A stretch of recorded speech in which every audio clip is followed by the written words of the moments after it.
Away We Go Again by the Chieftains in 1977. And away we go again here at Confessions of an Eclectic Healer. This is episode 4, and we're talking about the Great Awakening. You know, everybody goes through this Great Awakening. Actually, awakenings occur in levels. Awakenings occur in levels. And we can spend a good part of our time believing or embracing the concept that we are awoke or awakened, enlightened or engaged, but it actually comes in different levels. I had been engaged or enlightened or awakened to a degree for most of my life. Even as a young child, I had a degree of intuitiveness and premonition, etc. And then as a young teen, I went through a shift. And then as a young adult, I went through a shift, and that was a dark one. And throughout my adult years, I would go in and out of levels of intuitiveness or engagement, enlightenment, awoke. But it really wasn't until I was in my mid-40s that I truly experienced an awakening. Now, during this time, I was working days over at a career college as in the medical department. I was teaching medical classes. And in the afternoons and evenings, I was working in my private practice at Oklahoma Healing Connection at that time. Actually, I think it was Oklahoma Reiki Connection, and I changed the name after this experience. And I was seeing quite a few Reiki clients, and one young lady had come in, and I had been working pretty intensively with her for several months. And she tells me about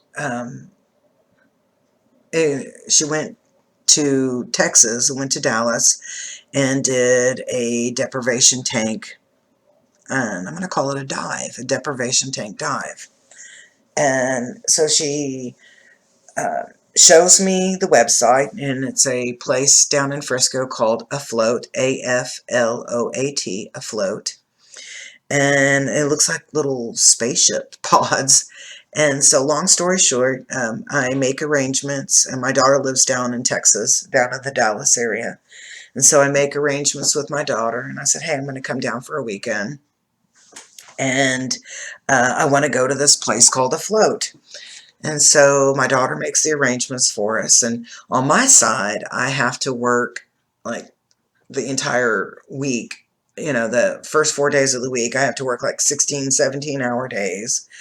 That Thursday up into that Friday, I am like slammed at work, slammed in the office.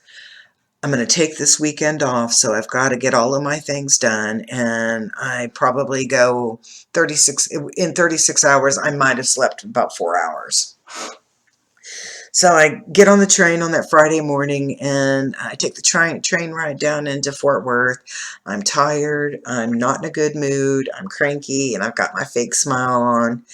And my daughter and I go to Afloat, and I've got my fake smile still on, but, you know, I get into the deprivation tank room, and I undress, I do the rinse off, and I get into this water.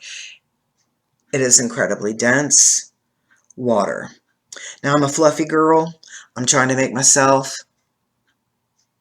sink to the bottom, and it won't happen. I'm like trying and trying and trying and trying. I did get salt water in my eyes, though. That was an experience. But I can't make myself sink. But I'm digging this. We've got this little blue light on, and there's some groovy music playing, and then all of a sudden the blue light shuts off, and the groovy music stops, and I'm in complete darkness, complete silence. I'm not claustrophobic, thank you. And within a couple of moments, I got lights going on in my head. I'm seeing all sorts of colorful swirls, and I'm experiencing psychedelic effects. No music playing, it's all in silence. But I see all of these faces, I see words, I see names, I see symbols. I'm experiencing this trip of a ride that goes on for about an hour.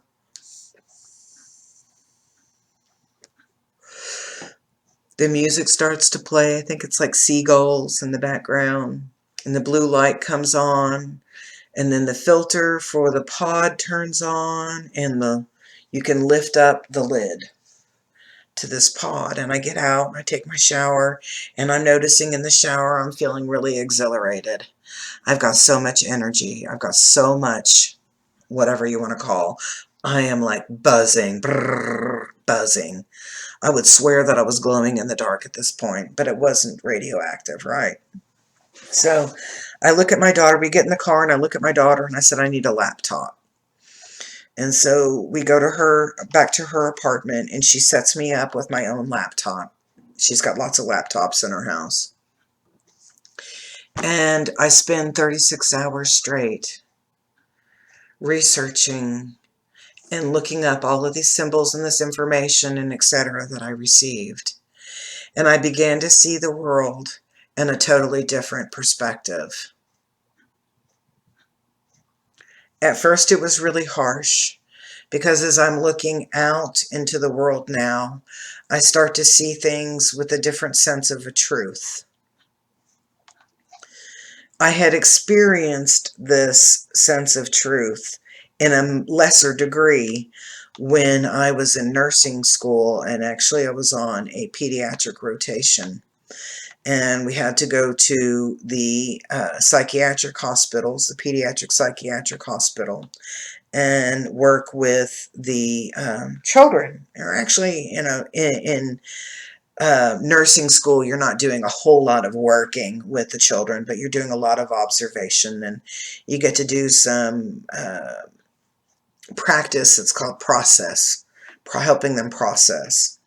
So long story short about the nursing part, where this comes into and it all kind of comes together, is that I'm assigned to a particular unit, and on this unit it is children that are ages 5 to 12 that are sexual perpetrators.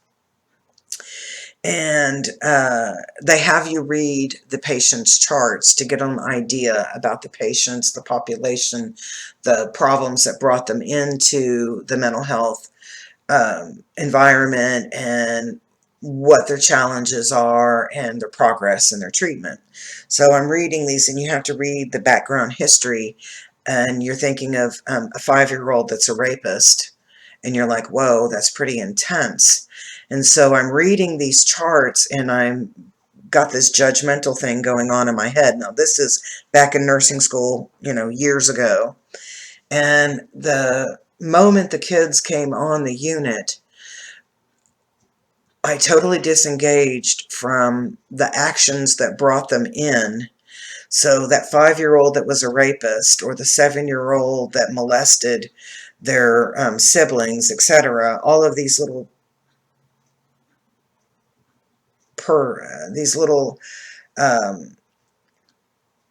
problems, issues, behaviors that got them into this cycle, all fell to the side, and all I saw were children. Oh, that's Billy that likes to play kickball, or that's David that's really good at football or playing video games, and Becky that likes to bake cakes and frost them, whatever. I saw them as the children and the activities that children do. I didn't see them from the the things that they had perpetuated on others. So I didn't see them in that the perp frame. I saw them as just kids, still knowing the choices that they had made in order for them to have been picked up through the system and be in the mental health system, if that makes any sense. So it's like I knew that they had done these horrific things to other people. However, I also knew that they were still kids and still had kid thoughts. And so what I'm alluding to in this is that after this awakening this weekend, and I learned about some of the choices that people make, that we're not as awakened as we think we are, and that darkness is pretty prevalent around us. And you can call darkness whatever you want to. You can call it the devil, you can call it negative vibe, you can call it negative energy, whatever. It doesn't make a difference what you call it. It's still dark, it's still negative, and its job is to pull you down into that darkness and hold you really tight or imprison you, throw some cords around you, metaphorically speaking, and hold you back from being who you're supposed to be. That's what darkness does. And darkness often has a lot of glitter and gold to it, but at the end of the day, it's still darkness. Not all that glitters is gold. And that was the biggest lesson that I learned on this weekend. So I've experienced this great awakening.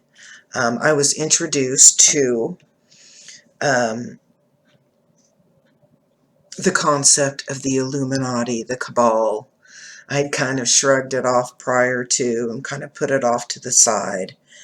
And that dive that I took opened up my third eye, and it allowed me to see things from very different perspectives. So you could have somebody that's doing something that's very negative or dark, maybe doing it to themselves or doing it to others, but there is still this glimmer of light that's inside of them that is about the lightness, that is about a pureness, that is about the naiveness of a child. My experience in nursing school at the psychiatric facility, didn't have great meaning to me in the same capacity as it does now, when I can look back and I can see things that are occurring, and I realize that we often sell ourselves short in order for fame or what glitters, fame, fortune, etc.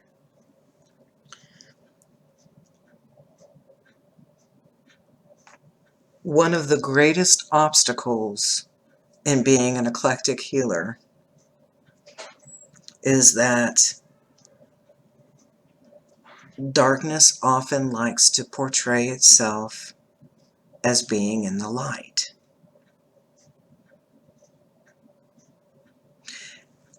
And the more refined darkness is, the more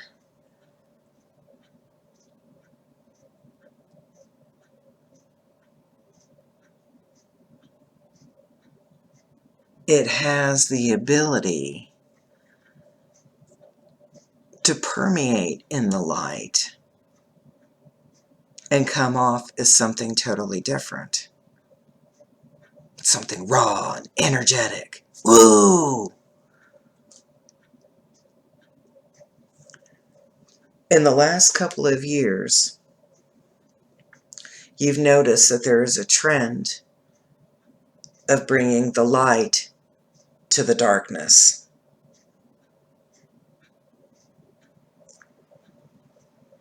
Let's take the Nexium trial. The Nexium trial has been the greatest catalyst for us here to be able in this arena, for us to be able to say that there are some pretty dark and deviant things going on around us. There are two groups. There is the dark and there is the light, and both function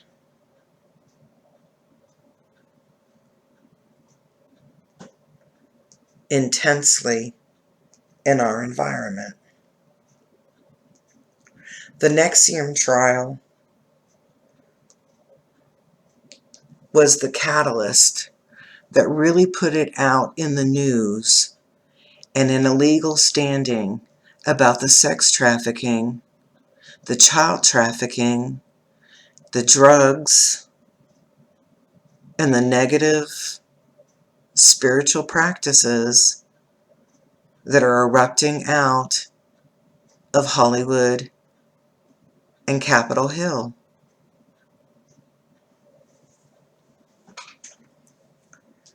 Over the weekend, there was also the outrage in media when a conservative journalist who was covering a protest was beat down. No, not beat down, because he's up again. But he was assaulted by the Antifa protesters, who were supposed to be all about tolerance and peace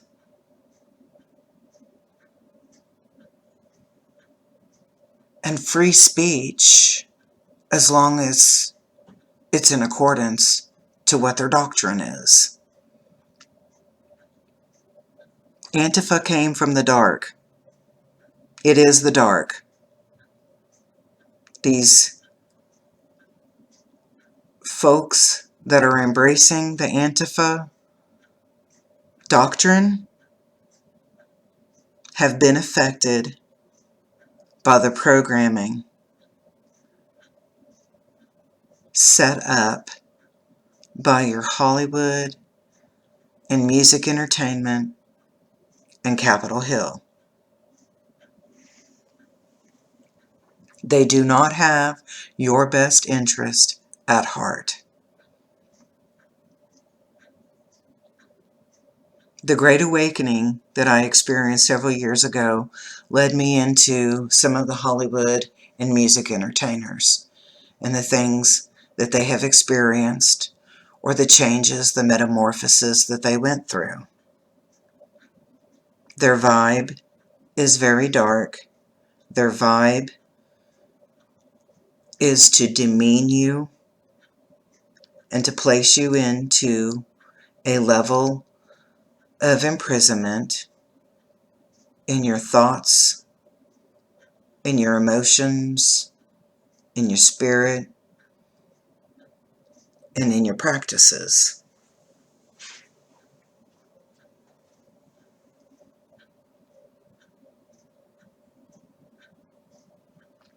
The light's role is to illuminate and not to hurt the innocent, but to help you disengage and step away from the darkness.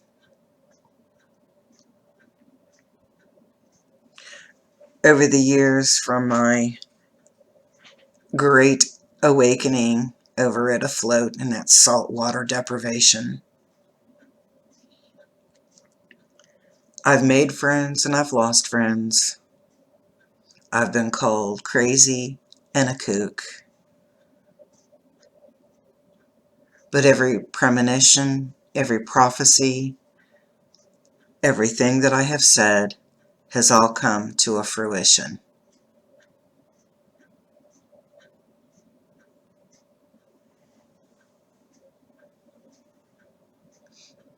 I was red-pilled before Trump came on the scene.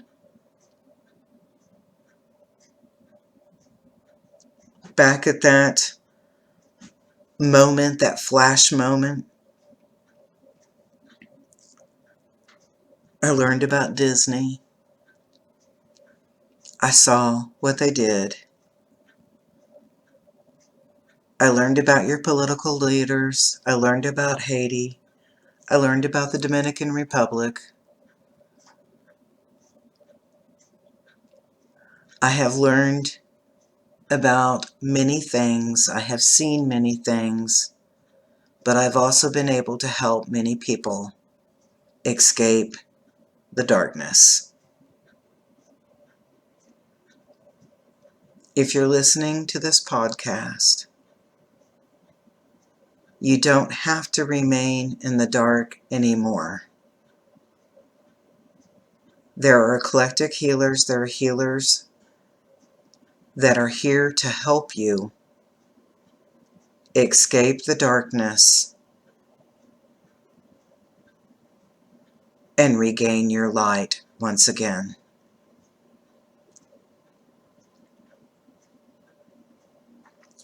Darkness feeds off of our fear.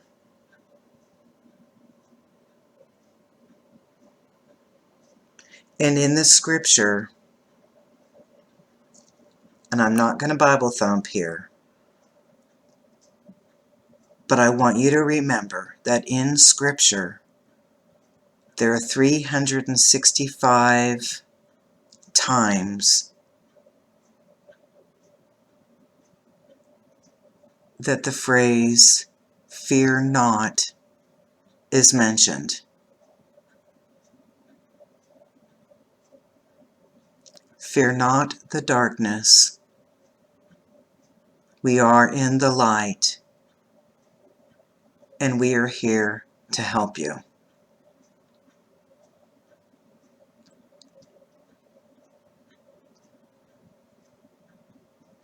On our next episode of Confessions of an Eclectic Healer,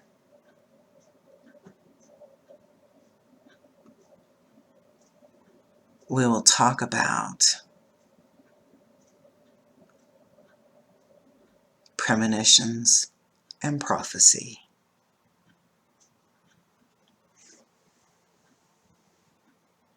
I look forward to being with you soon.